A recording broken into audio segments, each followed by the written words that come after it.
And now, more You Talk. Now. I say this every week. I mean it every week, but this week we've got a powerful topic. We've got a brilliant guest who you are going to you're going to love her. She is just incredibly talented, but she is the best one I can think of to have this conversation that we're going to have today. She's an award-winning actress, producer, writer, director, speaker, and survivor, and that's just a partial list. She's a lifetime member of the Actors Studio and has appeared in a variety of films and TV shows, including New Amsterdam, Watchmen, This Is Us, SWAT, CSI Vegas, Game of Silence, and as we sit here today, she has several films in post-production, which means we're going to get to see more of her on the screen. She's also had the opportunity to do some acting in theaters, which is amazing to me, and especially this one caught my attention. She, in one production, she played two completely opposite characters. How do you do that? We may have to find out in the critically acclaimed Savage World at the Met Theater here in Los Angeles. And to add to her multiplicity of talents list, she's also an artist who has painted murals in the homes of celebs in Southern California. She's a great person and a great one to talk to about this topic. Eileen Gruba, welcome back to You Talk. Hi, how are you? Can you hear me all right? I can, absolutely. Great. How have you Great. been? It's been like a minute or two or three since we've talked. Crazy been. busy, huh? Yeah, it's just been interesting, crazy, busy, different kind of times, right? Yep, absolutely. No, I mean, it's amazing. So, I don't know. I don't get all that. That's another conversation, these crazy times and how things are. But it's been busy in a very different way. Yes, that's a good way to put it. Very good way to put it. Okay, now before we get started in talking about Disability Pride Month, and thank you for making time to join us. I couldn't think of somebody better than you. But as I dig into your bio, I forgot about this one thing. You graduated from the FBI Citizens Academy, and you also spoke to your graduating class, but I think you spoke at the FBI before they invited you to come and do this. Was that correct? That's correct. I was asked to come and speak at one point, and after that, they asked me to join the Citizens Academy, and that's where you go through all the training and even weapons and everything. You learn a lot about the inner workings of the FBI, and it's for community leaders so that we're equipped to handle crises when they happen in the communities around us. And it was a great adventure, and it was a great challenge, and I loved every minute of it. I met a lot of incredible people and amazing FBI agents, and I've since spoken even in their Washington field office and have made lifelong friends. That's awesome. In that community. Yeah. That is, and I got to tell you, I'm going to say this publicly, I am totally jealous. I would love to do that. I'm like so envious. It's like, where do I sign up? You know, I guess I'm not a community leader. Maybe that's the problem. But okay, now you mentioned weapons training. I heard this, and I want to find out if this is true.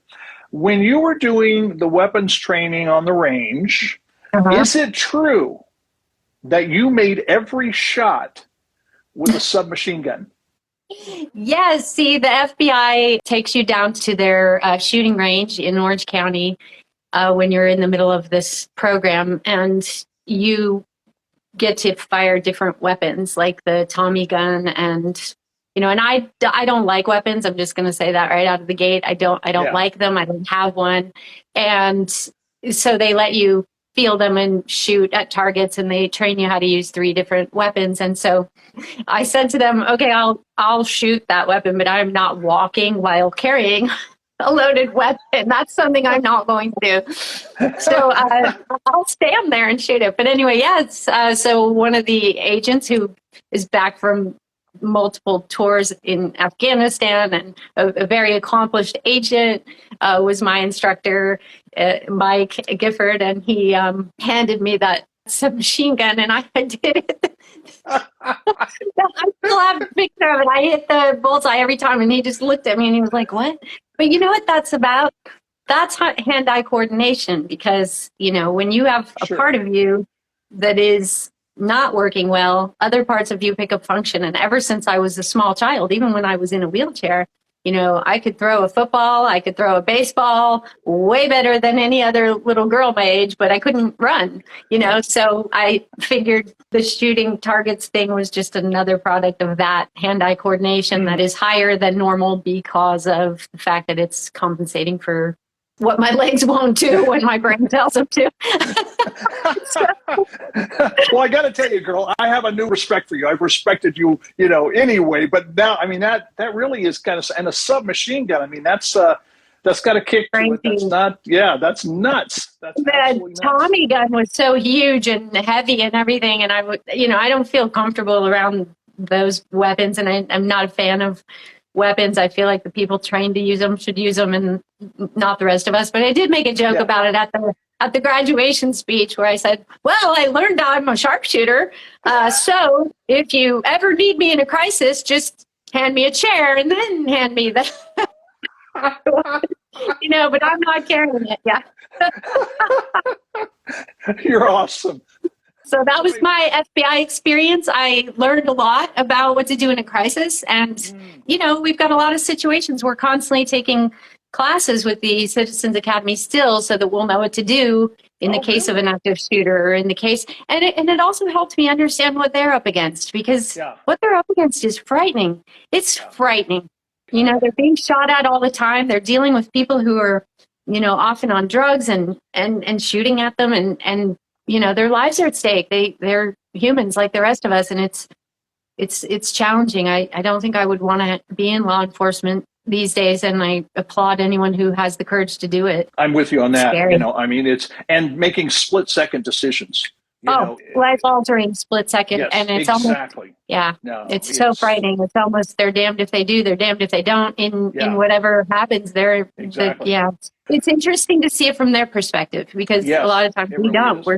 We're outside of it, judging every move, and we don't realize what's actually going on the other side of the table. No, we don't. I have a lifelong friend who's like a brother to me, who just retired early from law enforcement, and boy, the stories he's told me, the situations he's been in, and then having to deal with people in the public who don't understand what they're trying to do and what they're under. And he said at one point that they're under.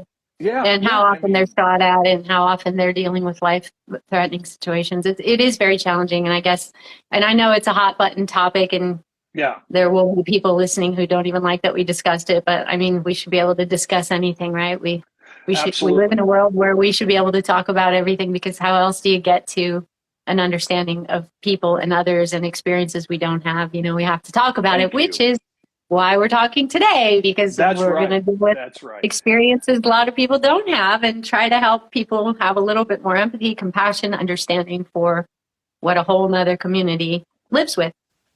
That's why we wanted you to have this conversation with us. I mean, we've already mentioned you are so gifted, you are so talented, you persevere. You have an incredible work ethic. I see some things on social media sometimes. I'm going, oh, she's pulling an all-nighter, and like multiple in a row. But this whole thing of Disability Pride Month is very close to you personally, close to your heart. You've already alluded to it, but let our audience know kind of the behind the scenes, the backstory, if you will have it. It's so funny, because, a story like my personal life story is something that, when people get their hands on it, they want to hear it, and they want to talk about it in these podcasts and interviews and all that stuff. And when you live the life, you're like, oh, I got to tell that story again. But then you realize the reason that you're sharing it is for the people who need to hear your perspective, and for the people who feel alone, who feel like no one understands what they're going through. And a lot of times through my life, I would come bouncing into a room with a big old smile. And I've literally had people say to me, well, with that big old smile, I'm sure your whole life's been easy. And I'm like, no. Maybe I'm smiling because I was able to get in the room, or maybe I'm smiling because I'm still alive. But what I will tell you guys, and this is also here, we're going to hit another hot button topic, and one that is still very pressing in my life. And, people actually literally in the last year hate me for it. I'm not kidding. The aggression has been immense. But here's the story. I was a happy, healthy, vibrant little child, and we went and got vaccines for school. And I got either a bad vaccine, or we still can't explain it exactly, but what ended up happening is whatever was in it went to my spine. My body went nuts and attacked it. They kind of call that Guillain-Barré syndrome, which is, your own immune system goes nuts, and it attacked my spine. I nearly died. I was paralyzed from the waist down. And, at first, my parents were told I wouldn't live. I was stuck not only in intensive care, but literally right in the nurse's station with all kinds of things coming out of me. I was terrified. I was a little child. I was less than 5. And I remember the terror. Even when I'm telling you, I remember the terror of that child. And they kept sticking all these things in me and my spine and needles everywhere. And, the paralysis, people didn't understand what was happening when it was happening. So my bladder almost burst. I did survive. They told my parents I would never walk again. A permanent spinal cord injury from whatever happened that they couldn't understand at the time. And I ended up in a wheelchair. I was paralyzed from the waist down. And they expected that to be that for me, for my life. But I was so young and not understanding that I really fought hard to try to stand all the time. Every time someone wasn't looking, I'd be sliding out of my bed trying to make my legs hold me because I didn't understand. And all I knew was that everyone was unhappy and my mom was crying all the time and there was stress all around me and it was my fault, and I just wanted to fix it, and so I kept trying and falling and trying and falling. And at one point I finally got to where I could stand by the side of my bed and little by little learned how to stand and take a few steps. And I had a walker and, then, as I got past the worst part of it, I still have a spinal cord injury. I still have a lot of the challenges spinal cord injury people have, at the time, they weren't sure if it was the oral polio vaccine or it was the other ones, but eventually through the years of misdiagnosis, we learned that it was from the other ones and not the polio and Guillain-Barré syndrome. So obviously in this last year of insanity and rage over vaccines, I've had to take a lot of abuse from people. And the interesting thing is logic. Logic says that if there are people who cannot be vaccinated, they are in the disabled community. Doesn't mean everyone. There are a lot of people in the disabled community who need vaccines. I get it. But the ones who can't are also in this community, and we have to have some empathy and some compassion for what they're going through and not just treat them like a leper or a reject or something and keep them out of everything all over again. Because, I advocate for a lot of big groups, and I'm on the national committee for the Screen Actors Guild, AFTRA, Performers with Disabilities nationwide. And there are quite a lot of us that can't have that vaccine. And guess what? They've all kept us out of work.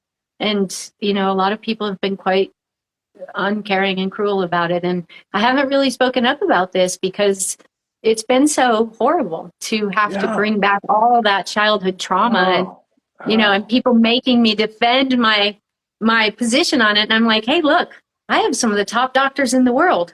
Last year, they said, no way. The risk is way too high for me.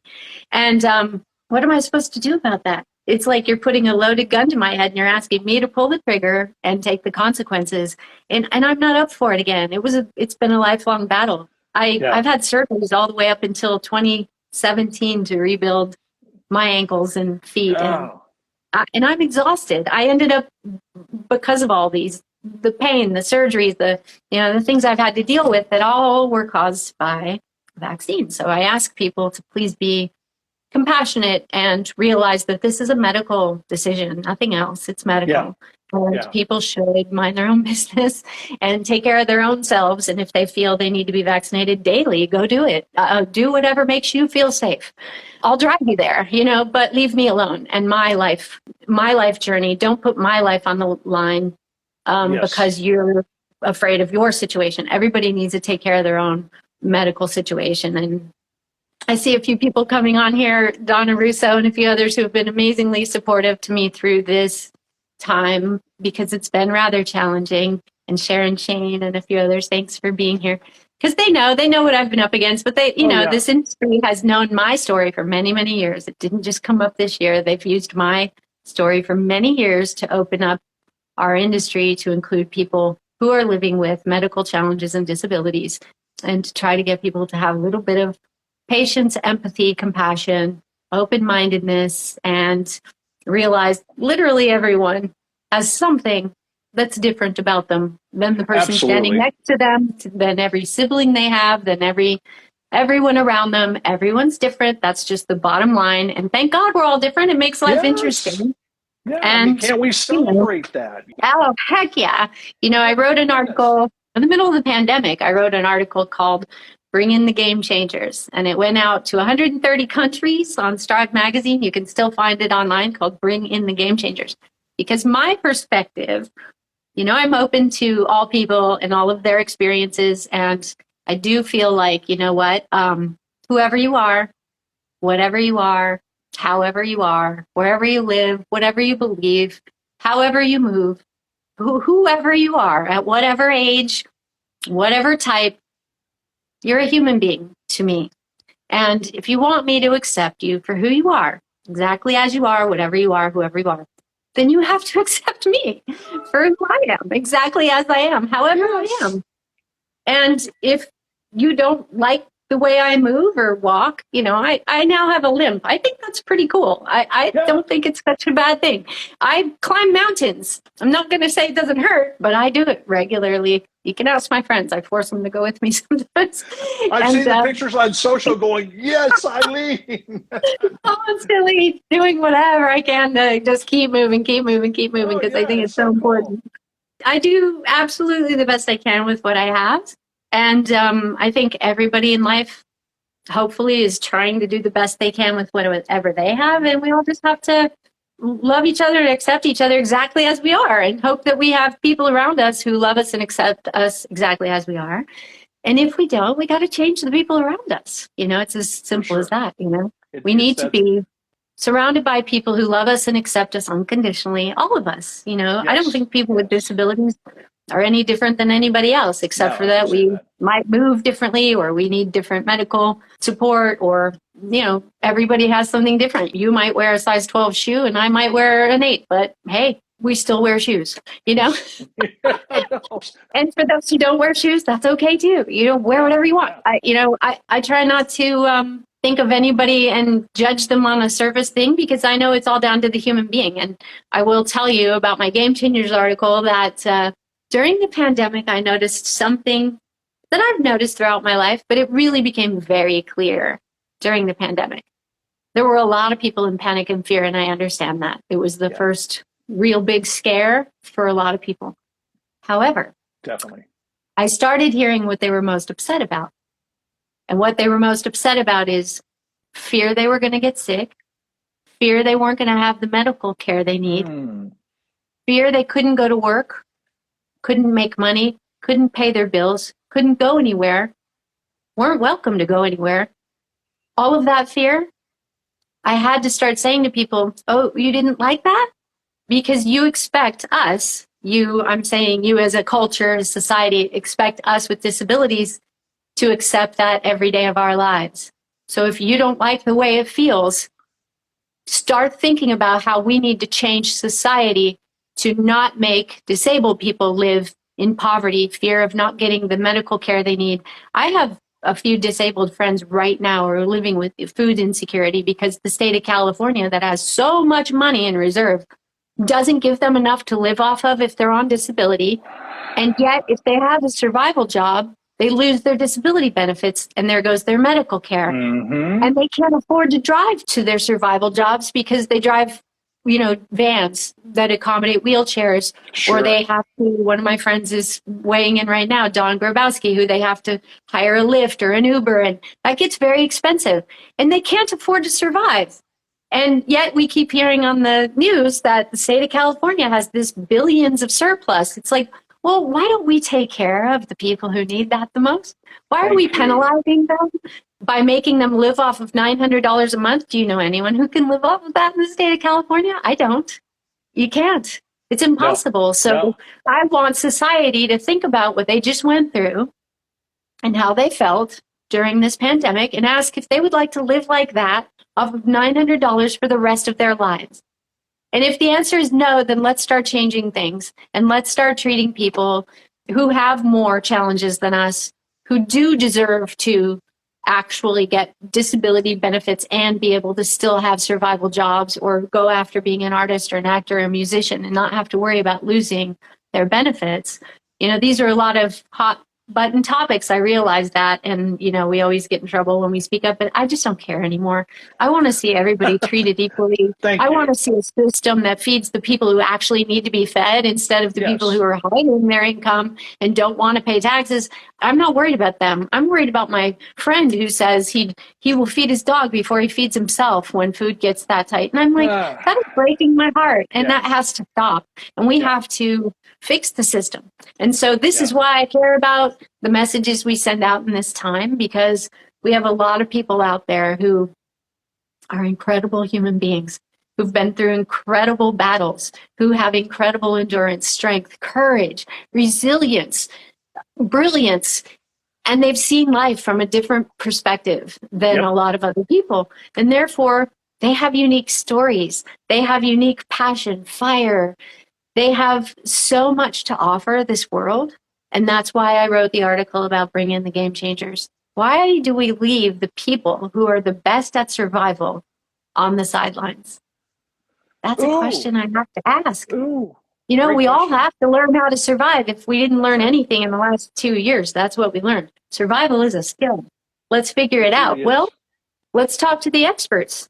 I would say I'm a survival expert. If I was ever in really big trouble or stuck, you know, in a really bad situation or in the wilderness somewhere facing grizzly bears, I would want someone like me by my side because I'm going to find my way out of there. It's what And I I know do. you will. I know you will. You've Yeah. got so much perseverance and just gumption to. You know, I love that you're bringing this up because I was hoping this is where our conversation would go. You know, the whole thing of acceptance. Why can't we just accept one another? Why And can't accept we? one another? You know, I No. mean, and why can't we listen to each other? Yeah. You know, we don't Real listen. We don't know. conversations. Exactly. You know, I mean, it's interesting. I was invited to a thing in our community for high school students, and it was an open mic advocacy night, and they could express. The idea was to express their concerns, what concerns them about the world, you know, blah blah blah blah blah. And they could sing or they could, you know, do whatever, and every single one of them came back, you know, time after time after time, saying adults don't listen to us. Mm. But adults don't listen to themselves either. They don't listen to other adults. So accepting and listening, because there's so many fascinating things we could learn from one another. And like you know, you're such a survivor. You could teach me things. You could teach somebody else if they would just listen and they would celebrate people with disabilities. And the Game Changer article, by the way, was great. Enjoyed it immensely. Thank you. Well, let's turn the corner just a bit here. Yeah, go ahead. And let's talk about the challenge. You can speak to this better than anybody I know. Mm-hmm. The kind of challenges you as a disabled person and others face in the entertainment industry. And you know it from personal experience, and you're I'm still facing it every day. Yeah. Yeah. Well, as much as our industry would like the world to think that they are inclusive and open-minded, we're still fighting a pretty brutal battle here. And we shouldn't have to be. No, I mean, no. I shouldn't have to hide that I have a limp. I shouldn't have to worry about, oh no, I'm going to have to wear a brace today because my ankle's hurting really badly. But if they see that, you know, I shouldn't have to explain my situation medically to anyone to get a job. I shouldn't have to prove what I've been through. We have a long way to go. And I love and thank every person who's ever opened up a door and who has given us work. We still have a long way to go. And, you know, it's hard to watch newcomers in the industry. No offense to any of them. People do get lucky, but I call it luck. If you're new in the business and you've suddenly just landed a show, you're lucky. Yeah. And there's a lot of people that fought for many, many years who have not gotten lucky. And there are a lot of people who are fighting and training and fighting and training and haven't had any opportunities. And, a perfect example of that, and forgive me, anyone who doesn't want their name mentioned, but when you're in the public eye, here we go. A perfect example of that is Troy Kotzer, who just won the Oscar for Coda. He has been in the industry for decades, fighting to get work. If you go on his IMDb and look only from what came before Coda and not what came after, before Coda, he was still battling always to try to get a job. He has work, effort put out is not translated into the work he got, if that makes sense. He should have had way more credits, way more income. He should have been thriving because his talent is so huge. And finally, he got a role where he was able to show that. And then everyone's like, wow, he got an Academy Award. Well, yes, he was always talented. Why didn't we let him in more doors sooner? Why did we make him wait 30 years to be seen? Some of us have still never gotten those real opportunities. And we need to change that, because there's a lot of talent in this community, and a lot of talent and a lot of depth and a lot of training and a lot of skill. And I hope if anyone is in our industry watching this, they'll do everything they can to open more doors, because we shouldn't have to fight harder than everybody else. No. We're already fighting harder than everybody else. Just to survive. We should get equal opportunity. Yeah. Equal. And you shouldn't have to finally get a role 30 years later and then get an Oscar to have finally people open up and give you some opportunity. It shouldn't take that kind of a battle. No. He was a very talented actor for many years. Yeah. And it takes years of training and work on the stage and all those things. It takes all that. I encourage all the people with disabilities who come to me to train, and never stop training, because I know what they're going to be up against. I know what they're going to be up against. And I just hope they'll bring their best to the table with every opportunity they do get. And I hope the industry will start to look at the ones who've kind of been left out, the ones who were here for decades and still haven't had their opportunity. I hope the industry will start to open doors to them, and then have a little bit of patience and empathy for the fact that they haven't had the opportunities to audition, that they've been ridiculed when they've gone into rooms, and let them have a real shot. Give them a safe place to play, when they're coming into audition, make it safe. Yeah. I mean, you've been ridiculed. I have. I can't even believe how meanly you've been treated, disrespectfully, and that's from the little that I know. And yet it hurts me every time I even think about it, and I always sit there like that child, going, if they only knew, how hard I worked just to be able to come in this room, then maybe they wouldn't be worried about how I'm walking. I've said that in my Forbes interview and in other ones. If they only knew what this child went through, and if we could see everybody, if we could look at every human being and see the child inside of them that has hopes and dreams and wants to live their dreams while they're still here, and just give them a fair shot, and maybe stop judging people on the surface. It's the oldest saying in the world, don't judge a book by its cover. And hey, all kinds of different covers are great, That's for sure. Just the cover. Absolutely. There's a human being and a heart and a soul and a mind, and we all want a shot, and we all want to live our dreams. Yeah. Yeah. Talking about that little child, that is so critical. Yeah. If we could all just think about that and look at that person and say their dreams, their desires, their talents, and what it takes to persevere, it shouldn't be the way it is. And go back to another old saying, the golden rule: treat others the way you want to be treated. Exactly. Treat others the way you want to be treated. And I've often, I wouldn't say I definitely didn't know how to handle it when I was young, and I've navigated through it through the years, and I've learned a lot the hard way. But I have come to this conclusion: if you wouldn't want to be treated the way you're treating me, or if you wouldn't want your daughter treated the way you're treating me, if you wouldn't want your child who could walk out and get sick at any moment, a car accident, anything can change the game for anyone in a second. And in that second, are you still going to see your child as a human being? Are you still going to love them? Are you going to still care about them, even if they've lost a leg or they've gone to war and lost a limb? Are you going to still care about them if they're a victim of a violent crime that leaves them with a challenge?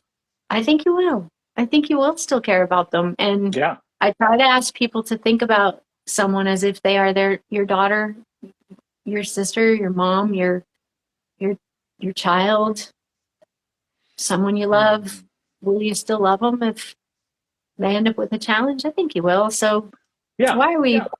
It's a human condition. I think that's why people are so afraid. It's like it's humanity, and they're afraid of that part because they're maybe afraid they wouldn't be able to survive it. But I got news for you. You'd be surprised at the strength you find when you have to. Yeah. We've got to start trying to understand and celebrate our humanness. You've said that several times. We're all humans. We are. And we not respect. Maybe we don't necessarily agree, but that's okay. We can still respect and accept, and we can still listen. You know, yes, very right there, because it's the listening. You know, even if you're having resistance and you don't want to hear what somebody has to say, or you don't want to hear what they're struggling with, even if you don't want to, that's the time to take a deep breath and just listen and let them tell you what they're dealing with or what they're going through, because you might be given in that moment the greatest gift. In that moment, when someone is really struggling, if you're the one who can open up your heart and just listen, you might save a life that day. You might find an opportunity to change the world that day. You might be able to take whatever is their biggest problem and say, you know what, I can solve that problem. One of my friends just told me something that's severely altering his life. And I said, I can solve that problem tomorrow. Meet me and I will fix this for you. I've got that problem solved for you. And this is a serious problem, and I can't go into more detail, but you just never know. What if you could solve the problem of the person right in front of you? What if you ran a company and you didn't even know people were being kept out of work, and you actually listened to somebody who reached out to you in perhaps what you might perceive to be an inappropriate way, like maybe they went over everybody's heads. Maybe they had to go over everyone's heads. Maybe if you listen, you'll find a way to change it. And I've always found that because my mom was brilliant. Thank God for that. We didn't have her enough years. We lost her young, but she was brilliant. And I remember when I was a child, her saying to me, she was always telling me how to stand up for myself. And so was my dad. And she used to say, you know what, when people are being unreasonable, when people are being unfair, you go over their heads, because the people in charge are in charge for a reason. And usually the people in charge are the risk takers. They are the courageous ones. And if you can get to them, they will usually change an injustice if they know about it. So I think we all have to really pay attention when someone's really banging on our door, or when someone's asking for help, or when someone's just trying to express what they're going through. Why not pay attention and listen? You might be being handed the greatest opportunity of your own life, and you don't even know it yet. But I can tell you one other thing. As I went through this past 2 years of struggle, when I was having the worst days, I reached out to the people that I know who care about me unconditionally, and was grateful for the ones that heard me, but also some of my friends. And what a gift they gave me. And guess what? The ones who've been through the most are the ones who can, with humor, turn your day around in a second, you know, because they have that skill. And the ones who've been through the most, you know, some of my greatest allies and friends have been through far more than me. And they're champions. I have no other way to describe them, but champions of the human spirit. They know how to play. Boy, do they know how to play the game of life. And I'm grateful to them because, you know, we all need somebody who can be strong when we are down. And we can be that for someone else when they are down. And we kind of forget that life is a team effort. And if we're not hearing people when they're in trouble, we're losing an opportunity, a big opportunity to help them, to be there for them. And then when you do that, not only do you gain a lot of wisdom and strength and courage, but you also gain an opportunity to have a really mighty ally by your side when the cards turn. Because life turns for everybody at some point. It does. And I can tell you from everything I've been through, and I think anybody who's known me long enough, you're in big trouble and you call me, you can bet I'll be there. I will be there. I show up for my friends and they show up for me. Thank God. You know? No, I mean, that is so powerful. That whole concept of being a champion for someone else. Yeah. You know, you just nailed it. One of the most rewarding things in life. You know, we all think, oh no, we can't give our resources or our help or our energy to anybody else. That is one of the most rewarding, fulfilling things you can do in your lifetime. Even, my sister's on here, she can attest to this as well. Even sitting beside someone who's dying who you love. A lot of people run from that. They're scared to death of it. It is painful, but also one of the most rewarding experiences and one of the most growth experiences you can ever have in your life. Why would you run from that moment that is, you know, we all have this moment, we come into this life, we all have this moment when we go.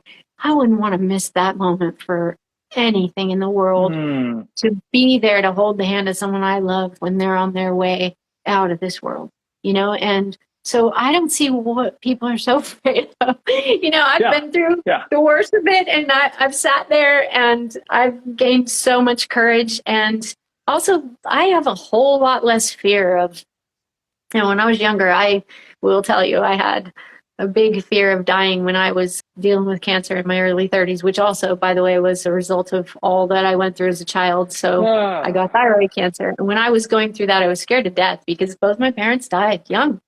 And so I thought, oh my gosh, I'm so young. I'm going to die. No, I don't want to. You know, I'm not ready for that. You know, and I was terrified of death. You know, a few years later, I'm completely healthy, cancer-free, and it's not been a few years. It's been a long time. I don't have any fear of that anymore. You know how many people I've sat with as they were dying? I don't fear it anymore. I have no fear of it at all. I'm not saying I'm ready to go. I'm not ready to go. Sure. But I learned a lot, and I just want to share that with people because I feel like I have to say there's nothing to fear. Don't be afraid of people with disabilities. Don't be afraid of people's challenges. Don't be afraid of listening to people when they're in trouble. And if they've got to cry, let them cry. It might be the most beautiful opportunity you've had in your life to actually make a difference. And even just the listening sometimes is all they need, and it will help you grow. So there's so much to be said for that. Life is a team effort. We're all in this game together. And I think life is going to work a whole lot better when we let down the walls, open up to the 20% who've been kept out. You know, the game changers. I call them game changers for a reason. And if you look back at my article and you look back through history, you look at the biggest world changers, and you're going to find out, dig deep enough, you're going to find out they had disabilities, whether they were hidden or not. They had them. And those are the world changers right there. And often the world savers. They've saved the world because they had the courage, because they stood up and they did it, because they had the fire, they had the belief. And if you don't believe me, go look at the Game Changers article and look up those people. Look up all our presidents and find out how many of them had disabilities. Lots of them. Our longest term president ever. Our longest ever term president who crushed Hitler. The man had a disability and had to hide it. It's time for us to stop having to hide it. I shouldn't have to hide my walk. Who cares how I walk? You see me on screen right now. This is what you mostly see on TV, right? Why did anybody ever keep me out of work? Because I move a little differently. I still move, and a lot of people find it interesting. So why has it ever been an issue? Who cares? It doesn't matter. We should not fear anybody and let everybody have a shot. You know, just bring in the game changers and let them play. No, absolutely. Well, and this whole thing of fear, somebody just put on the screen a moment ago, you know, when you're free of fear, you're truly free, something to that effect. And it's true, you know, when you don't fear. And so many times it's a false fear. we've concocted this thing. Oh, Yeah. and you just nailed something so important, I think, and it deserves a whole lot more discussion of how we can help people, having empathy. When you think of, in this case, specifically somebody with a disability, have empathy, listen, accept, learn. Oh, I have become so much more of a learner. Oh, yeah. You'll learn so much from people who've been through different life experiences than you. Yeah. We should all listen to anyone we get a chance to meet in life. We can learn something from everyone. It's amazing the wisdom that's out there. This discussion needs to continue for a few more days, not hours, days. We're going to have to get you back on again because there's so many things to talk about. And the practical wisdom of life. Yeah. And to be a game changer. I love that about you in just constantly. And I see things from you, and I'm going, yes. The greatest gift you can give anyone is unconditional acceptance. It is the greatest gift you can give anyone. And when you see the marriages that last forever and the relationships that last and the best friends who stay friends for life, they're the ones who love you on your good days, love you on your bad days. You can get in a fight and you're still going to be friends the next day, or you might not see each other for years, but you get back together and it feels like not a moment has been lost. Yep. You see friendships and relationships. Like my sister is so lucky. She's had a wonderful marriage for many, many years and raised some great kids who are definitely caretakers in our world, firemen, Air Force, and teachers. And, and I sit there and I look at them and I'm like, they're so lucky to have found someone who loves them unconditionally. You know what I mean? Like that is the greatest gift you can give anyone. Your friends, people, even in the workplace and world, is to really love people for where they are and where they're at. Good days, bad days, and understand. Just accept them unconditionally. And try to help each other. Hey, if somebody sees something I need to work on, as long as I know they're coming from a good place and they love me, I'm open. I'm all ears. I want to know what I gotta work on, and we should all be helping each other get to where we want to be in life because life is short. It's too short. So short. And if we can help each other, By the way, somebody just put up, fear is false emotions appearing real. That's true. Fear. Excellent.